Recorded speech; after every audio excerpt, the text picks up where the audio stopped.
entre el año 75 con Kokoschka y, bueno, ya entrados en este siglo, a esa tradición de la Fundación como la institución que primero en solitario casi presenta pues, a las grandes figuras de la modernidad clásica, una tradición que en el año 2005, cumpliéndose el 50º de la Fundación, pues digamos, tiene su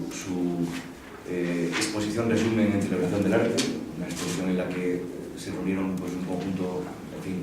difícil de reunir, de obras maestras, todas las cuales tenían en común que habían estado en exposiciones de la Fundación, pero como decía Javier, que nos hayamos convertido poco a poco en una institución que en relación a otras pues quizás se puede calificar como de idiocéntrica, en el sentido de que nos enamoramos de una idea o de una idea acerca de un artista o de una idea en cualquier caso encarnada visualmente, porque si no es mejor que demos conferencias o escribamos un libro, no que hagamos una exposición que es mucho más complejo, pero esa cierta especialización no quiere decir que hagamos ascos a la posibilidad de hacer exposiciones monográficas, mucho más cuando todavía ocurre, y nos ha ocurrido no solo con las monográficas, sino también con las colectivas, que sigue habiendo cuestiones que, digamos, en su originalidad, en el espacio, pues no han sido presentadas todavía en España, y cito figuras quizás no tan relevantes o no tan principales como Feininger del pasado, como Wyndham Lewis, como Tarsila Amaral, o incluso exposiciones temáticas dedicadas al arte francés o al movimiento Arts and Crafts en Inglaterra, que es la que haremos en octubre del año siguiente. En este caso, por así decirlo, la tesis es la exposición. Es muy obvio cuando uno lleva 15 metros recorridos que está ante un gran artista de la mitad del siglo XX.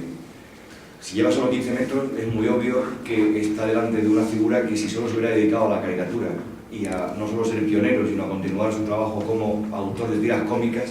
hubiera pasado a la historia,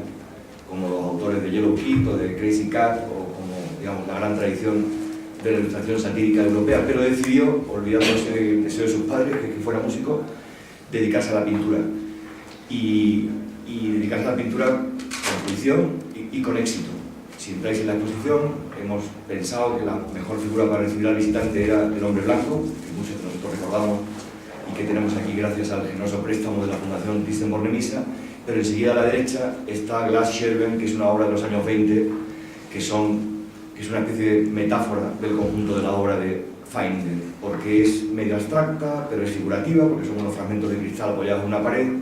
y porque ahí ya se ve claramente esa especie de juego prismático, facetado, lleno de aristas,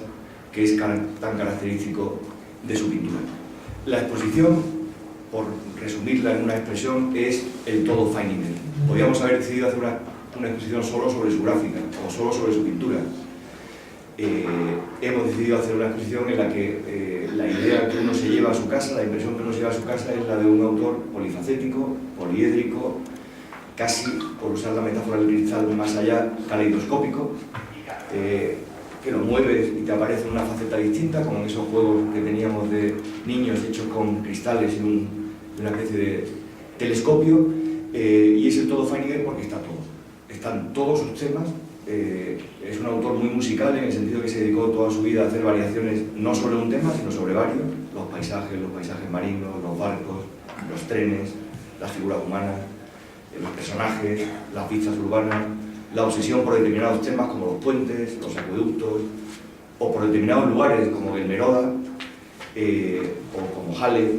o como Deck en la costa alemana del Báltico. De todo eso hay, y yo diría que, no, lo digo con total certeza, y lo hay en todas las técnicas en las que, por usar el símil flamenco, Feininger, que tocaba todos los palos, demostró una gran maestría en todas. Está el grabado, básicamente el linograbado, está el dibujo, está la acuarela, está la gran pintura. Para llegar aquí habréis pasado por, pues eso, paredes llenas de obra gráfica de una riqueza enorme, y también os habrán llamado la atención los grandes formatos de la pintura.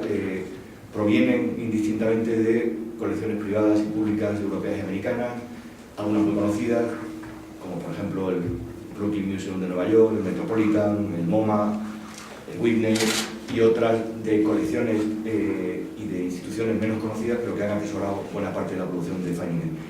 Estamos muy contentos por haber conseguido reunir tal cantidad de obras, las que nos parecían necesarias, por muchas razones, pero una de ellas, y no es la menos complicada, es porque es muy difícil. Como ha dicho Javier, este proyecto, que nos ha llevado 2 años y medio, 3,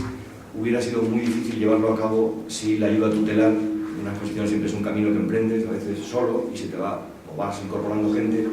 de Achim Möller, que es el director del Lionel Feininger Project, que se crea en el año 85 en Nueva York, en Berlín, con el objetivo de, digamos, administrar el legado artístico de Feininger, también el de otros artistas como Mark Tobey, y acabar haciendo, en esa labor están, el catálogo razonado de pintura. Obviamente no es un galerista al uso, es una persona que nos ha servido para llegar a muchos coleccionistas particulares, a muchas instituciones de las cuales hubiera sido muy difícil obtener préstamos y que ha acudido en nuestro auxilio siempre que lo hemos necesitado. Junto a Achim, y hago un comentario, si te parece, Javier, sobre el catálogo, nos encontramos con que en este caso Feininger no es solo casi un completo desconocido porque su pintura o su obra no lo sea, sino porque no hay nada publicado en castellano sobre él. Y por eso nos hemos decidido a que el catálogo de alguna manera se convirtiera, si era posible, en fuente de conocimiento para los lectores, para el público español, en fuente sobre la obra y la vida de Feininger. Ni español ni por españoles. Ni en español ni por españoles, efectivamente. Eso hace que claro, colaboradores. Eso hace que, bueno, puesto que no hay nadie que se haya dedicado a nuestro país, los hay dedicados a otros artistas y con mucho éxito. De hecho, muchas veces, recuerdo la lista esta en donde compartía protagonismo en el índice con en fin, eximios escolas americanos, Juan Antonio Ramírez, ¿no?, escribiendo sobre el pop americano con toda autoridad. En este caso no es el caso, y lo que hemos hecho es conseguir reunir, también gracias a Achim y a las relaciones que tenemos con las instituciones y con las universidades, yo diría que a los mejores y principales especialistas americanos, alemanes e italianos en la obra de Feininger. Gente como algunos con nombres míticos en nuestro campo, como Peter Seltz, otros como Wolfgang Büsche, como Ulrich Lucas, como Martin Fass, la gente que ha estado investigando y trabajando sobre Feininger durante los últimos 20 o 25 años. Ellos han colaborado con el proyecto, cuyo equipo curatorial pues, se ha configurado pues, con Achim Möller, con Mauricio Scudiero, con Danilo Curti Feininger, la conexión italiana de Feininger. Recordaré que aparte de Andreas, el fotógrafo, y de Theodor Lux, que fue profesor en Harvard y pintor, el mediano de los hijos de Feininger fue un musicólogo afincado en Trento,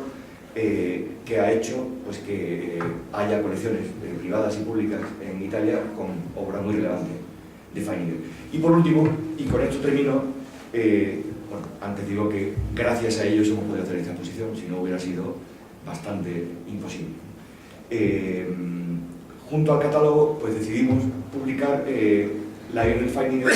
La ciudad en los confines del mundo, que es la edición en español semifacsímil de un libro que en el año 66 se publicó con textos de Lux Feininger y textos de Lionel Feininger, porque Lux Feininger cita muchas de las cartas de su padre y con fotografías de Andreas Feininger. Los hijos, una especie de homenaje al padre muerto, lo titulan con uno de los nombres que Feininger dio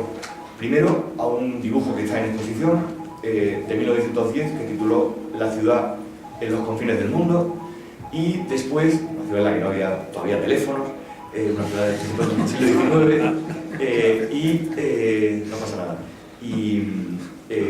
bueno, sí me pasa porque he perdido el hilo telefónico. Una ciudad que, digamos, que aparece por primera vez en la obra de Feininger en el año 10, cuando titula un dibujo de la típica ciudad alemana, La ciudad en los confines del mundo, y que acabaría siendo una especie de territorio mítico y familiar, porque parte de las figuras talladas en madera, de los dibujos, de los grabados que Feininger dedicaba a esa especie de ciudad en los confines del mundo, no nacían como obras de arte, nacían como regalos para sus hijos en Navidad, como alguien puede hacer figuritas de Belén para sus hijos, ¿no? Y poco a poco, junto a las maquetas de trenes, de barcos, junto a las maquetas de trenes que estuvo a punto de patentar para su uso industrial, pues acabaron configurando una especie de ciudad sobre la que hay dibujos, grabados,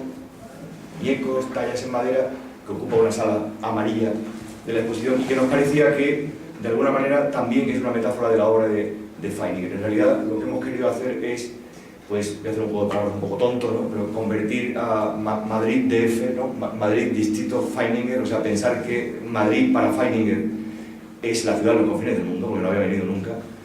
Madrid no solo Madrid, sino nuestro país, y que merecía la pena montar esta especie de exposición en forma de ciudad,